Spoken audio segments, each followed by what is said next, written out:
तुम्हाला माहिती का, जी लाकडी प्रतिमा मुख्यमंत्र्यांनी गोट मेस्सीला दिली त्याचं मूळ चित्र 1500 वर्षांपेक्षा जास्त जुनं आहे. हीच प्रतिमा त्यांनी पूर्वी अनेकांना दिली आहे. पण ही प्रतिमा आहे नेमकी कोणाची? मित्रांनो, ही प्रतिमा आहे बोधिसत्व पद्मपाणी यांची. बोधिसत्व म्हणजे अशी व्यक्ती जिने निर्वाण किंवा मोक्ष मिळवण्याआधी जगातल्या दुःखितांसाठी या जगात थांबण्याचा निर्णय घेतला. पद्म म्हणजे कमळ, पाणी म्हणजे हात. अशा पद्धतीने नाव तयार झालं बोधिसत्व पद्मपाणी. कमळ म्हणजे शुद्धता आणि जागृती, म्हणून त्याचं आपल्या संस्कृतीमध्ये विशेष महत्त्व आहे. ज्या पद्धतीने कमळ चिखलात उगवूनही शुद्ध राहतं, त्याच पद्धतीने माणसाने सुद्धा सांसारिक आयुष्य व्यतीत करतानाही निर्मळ राहावं.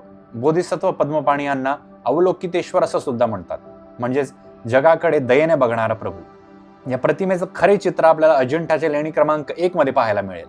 भारतीय कलेचा सुवर्णकाळ समजल्या जाणाऱ्या गुप्त वाकाटक काळातलं हे चित्र आहे, जे 6व्या शतकात निर्माण झालं. वाकाटक राजा हरिसेन हा वैदिक हिंदू धर्मी होता, तरीही त्यांनी बौद्ध लेण्यांच्या निर्मितीला प्रचंड मदत आणि राजाश्रय दिला.